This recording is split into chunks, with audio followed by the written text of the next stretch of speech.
Федор Семенович, вот у вас совесть есть? Вы зачем так делаете? Это вам, наверное, Госдеп так подсказал, да? Вы же носитель государственной тайны, вы депутат ЛТУМЭН. Вот что, трудно язык за зубами держать?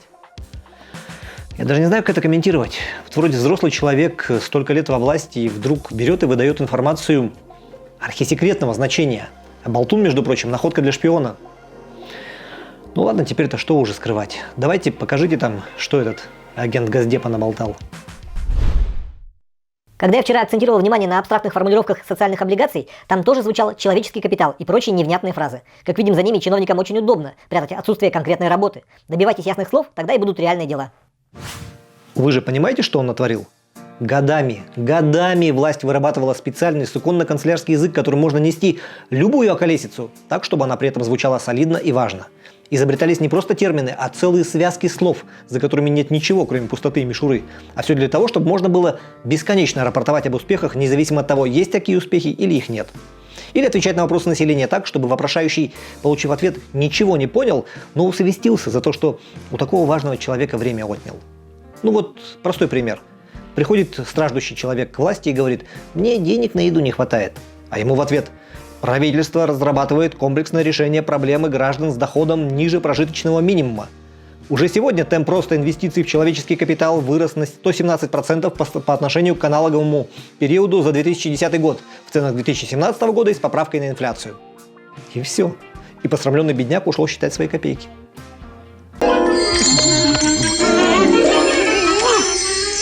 Существование особого чиновничьего языка, за разоблачение которого вдруг взялся депутат из Якутии, трудно недооценить. Ведь стоит государевым мужам и некоторым государевым тетенькам начать говорить нормально, как весь флер от их невероятных успехов развеивается и становится видна неприглядная реальность, в которой никакие рассказы про темпы роста не прибавляют гражданам денег в кошельке. Вот до этого я приводил абстрактный пример. А сейчас будет пример реальный. Смотрите. По данным официальной статистики, 51% многодетных семей в России имеют доходы ниже прожиточного минимума, то есть являются официально бедными. Что надо сделать, чтобы это изменить? Не торопитесь с советами. Вы сейчас какую-нибудь ерунду скажете про повышение зарплат или повышение пособий. Вот вам мастер-класс. Послушайте, как на чиновничьем языке отвечает на вопрос, что делать с бедными многодетными семьями, вице-премьер по вопросам социальной политики Российской Федерации Татьяна Голикова. Решение вопроса лежит, с одной стороны, в плоскости увеличения различных видов и форм социальной поддержки, а с другой стороны, в экономическом росте. Мы понимаем, что такое бедная семья, и очень скоро поймем окончательно. В рамках пилотного проекта, который в 2019 году проводит Министерство труда в 9 регионах, мы получим портрет этой семьи. Чуете уровень? Решение вопроса лежит в плоскости, формы социальной поддержки, экономический рост. И вишенка на торте, скоро российские власти наконец получат портрет бедной семьи. Вот сейчас Минтруд проведет исследование в 9 регионах, и власть наконец узрит, как должны выглядеть люди, которым денег на еду и одежду не хватает. А то пока российские чиновники не уверены, что точно знают, как именно выглядит бедная семья. И я Татьяну Алексеевну прекрасно понимаю. Когда у тебя только официальные доходы 14 миллионов рублей в год, а столько задекларировала госпожа зампред, то есть по миллиону рублей с лишним в месяц, то трудно даже себе как-то представить, как должен выглядеть человек, который вынужден жить на сумму менее 10,5 тысяч. А прожиточный минимум в России на текущий момент в среднем для трудоспособного населения составляет 10 466 рублей.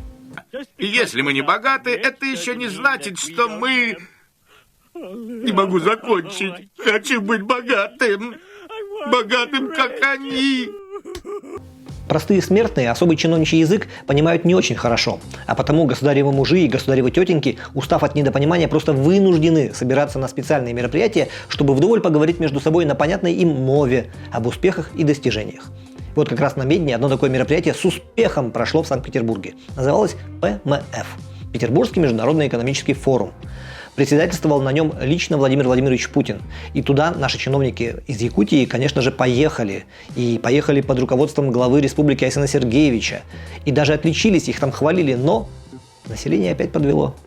Вместо того, чтобы восхищаться очередными победами России над экономикой, санкциями, здравым смыслом и прочими вызовами, оно жадно следило за совсем другими событиями.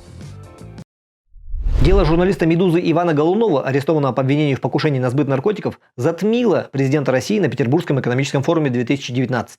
Об этом сообщает The Bell со ссылкой на медиалогию. В последний день ПМФ 2019, 8 июня, в соцсетях Голунов по числу упоминаний опередил Путина на 10%. Там, если посмотреть, есть еще исследование по количеству запросов Путин и Голунов в Яндексе и в Гугле, и оно тоже не в пользу Владимира Владимировича. То есть вот арест какого-то журналиста, который делал расследование про коррупцию в высших эшелонах власти и в конце концов был взят полицией якобы с порошкообразным веществом на кармане, вызвал больше интерес у страны, чем все реляции первого лица на экономическом форуме об успехах этой самой страны. А ведь там сорвала большой куш Якутия. Путин лично нашу республику хвалил. Наш глава Айсен Сергеевич по такому поводу бросил все, прилетел из Москвы, собрал прессу и... А тут все только с Гоголем да Карамзиным носятся. Тьфу ты, блин. Ах так! Ах, вот ты как! Ах, вот и значит, какой, да, на самом интересном месте! Ой, а я-то думал... Ну вы сами посудите. Вот приезжает из Первопрестольной триумфатор, похваленный лично Путиным, в третий раз уже подчеркиваю, а дома все обсуждают не прыжок Якутии в национальном рейтинге инвестиционной привлекательности регионов сразу на 30 пунктов, а то, как задержали заместителя мэра города Якутска по развитию территории Василия Гоголева, как закрыли в СИЗО директора компании «Утум Инвест» Георгия Карамзина и как посадили под домашний арест заместителя директора этой же компании Татьяну Самсонову. И на пресс-конференции Айсена Николаева больше всего вопросов было об этом, а не о том, как киты якутской экономики успешно бороздят финансовые моря Российской империи.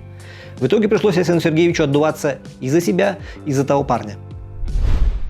У следствия, наверное, были какие-то основания для принятия таких жестких мер к руководству строительной компании и одному из руководителей города Якутска. На пленарной сессии Питерского международного экономического форума президент нашей страны четко ответил на вопрос, касающийся основателя Беринг Восток Майкла Калви. Он сказал: «Не кради, и все у тебя будет нормально. Работай честно». Просто работай честно. Ага. Слышите? Слышите?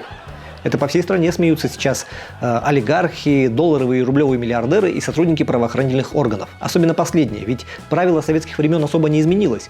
Если вы не сидите, то это не потому, что вы работаете хорошо, а потому что мы работаем плохо. Но мы не будем уподобляться некоторым и останемся верны теме. Будем слушать не про Карамзина и Гоголева, а про успехи России и Якутии на ПМС. В смысле на ПМФ. Потому что на этом ПМФе, например, в очередной раз было пробито... что со мной такое? Было побиты рекорды. Не слышали, что ли? А для кого советник президента и секретарь оргкомитета ПМФ Антон Кобяков всякое приятное рассказывает? Срочно слушайте.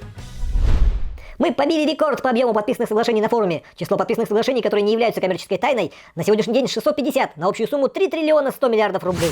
Но перед тем, как пережить приступ бурной радости по поводу того, что побиты очередные рекорды, важно уточнение. Дело в том, что у чиновников не только свой чиновничий язык особый, но и арифметика своя.